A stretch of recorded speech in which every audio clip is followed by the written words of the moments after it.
Bonjour à tous, donc aujourd'hui on va regarder le chapitre numéro 4 qui correspond au tableau et les matrices pour voir son implémentation en Java. Euh, on va commencer par la définition de ce tableau-là qui représente un ensemble de valeurs de même type. Donc on peut uniquement utiliser des valeurs du même type, on ne peut pas mélanger les types à l'intérieur de cette structure de type tableau. Chaque valeur est identifiée dans le tableau par un indice. On a par exemple ici. Et un tableau, ça ressemble beaucoup à la notion de vecteur mathématique en fait. Un tableau, donc c'est une dimension. Un tableau avec 5 flottantes, 5 chiffres à virgule réels, dans lesquels on aura, par exemple ici, on a 5 éléments. Les éléments sont numérotés, donc on peut dessiner un tableau si vous voulez comme ça. Ils sont tous le même type et les indices sont indiqués par les rangs, donc ici 0, 1, 2, 3 et 4. Donc pour un tableau avec 5 éléments, on aura des indices de 0, 4. Ça veut dire que pour n éléments, on aura n les cases qui vont varier entre 0 et n-1. Pour l'utilisation des tableaux, donc on a un tableau déclaré on déclare le type d'éléments, ça c'est un pseudo-langage, toutes ces parties-là. Nouveau tableau de nombre d'éléments et type d'éléments. Et après, on va accéder à cette façon-là, tableau entre crochet indice, et après pour connaître la taille de cette façon-là. En pseudo-langage, on pourra dire plutôt pour la déclaration, la création, etc. Pour la déclaration, un variable donc t en entier entre crochets, nouveau t des 20 entiers par exemple pour la création du tableau. Pour accéder par exemple à la taille du tableau, on peut faire un mot-clé par exemple taille ou quelque chose comme ça.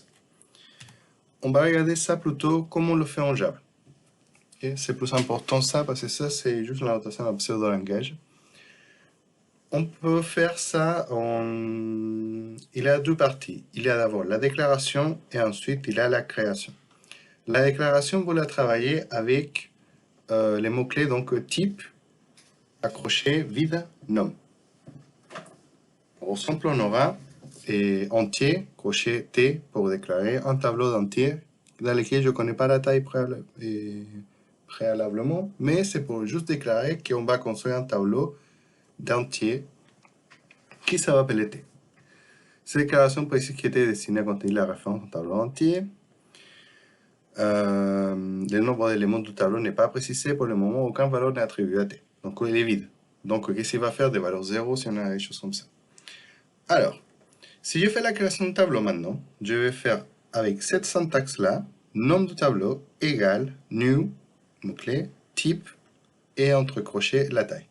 Par exemple, le nom du tableau, ça va être t, égale, new, int, que c'est le type, new, mot-clé, et entre crochets la taille 5. Donc, comme on fait en deux parties, on fait ça pour la déclaration, et ensuite en deuxième ligne, on fait ça, on peut faire tout simplement, tout dans la même ligne dans laquelle j'aurai int crochet t égale au reste. Qu'on va voir ici. Déclaration et création en même temps.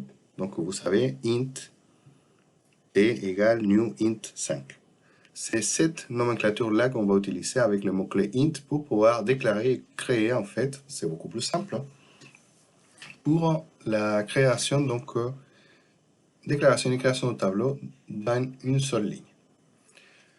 Pour accéder de manière individuelle à chacun des éléments du tableau, on va passer ici à indiquer l'indice et ensuite on pourra donc sur l'indice qui est déclaré faire l'affectation d'un élément. Un tableau, pour chacun de ces éléments, il est variable. Il est variable et il est modifiable. C'est-à-dire que par exemple l'indice 0, première position, première case du tableau, je vais affecter la valeur 15. Pour la quatrième position, quatrième élément, donc la case numéro 3, je vais affecter la valeur 0. Okay. Affectation des tableaux en Java. Ce qui est différent de d'autres langages, dit par exemple en C, c'est qu'en Java, on peut faire la manipulation d'un tableau en entier. C'est-à-dire, on peut par exemple faire ici la déclaration et création d'un tableau, là, première ligne. Ensuite, faire une boucle pour remplir ces tableaux-là, boucle in et for, pardon. avec des valeurs qui vont entre i de 0 à 3, 0 à 2. Et donc, je vais prendre les valeurs de i et je vais affecter à mon tableau.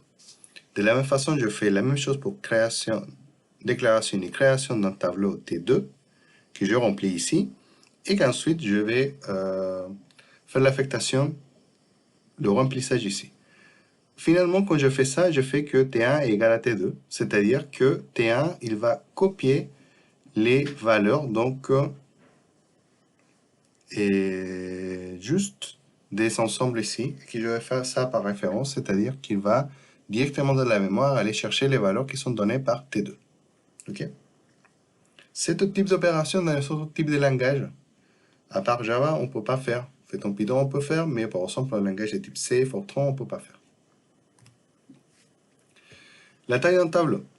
Au lieu d'utiliser le mot-clé taille, en fait, qui c'est le pseudo-langage, on va utiliser le mot en anglais length, qui c'est la largeur, donc longueur, donc la taille du tableau. La déclaration d'un tableau, donc la création d'une référence, ne précise pas la taille et cette taille peut évoluer au fil de l'exécution d'un programme par des instructions new. Length, donc, permet de connaître les nombres d'éléments d'un tableau de références données. Donc, ici, on a cet exemple, on a un tableau avec int crochet t égale new int 3. On fait la création. Si on fait par exemple l'opérateur ici, donc le mot-clé c'est t.taille et t.length, on va afficher directement les valeurs 3.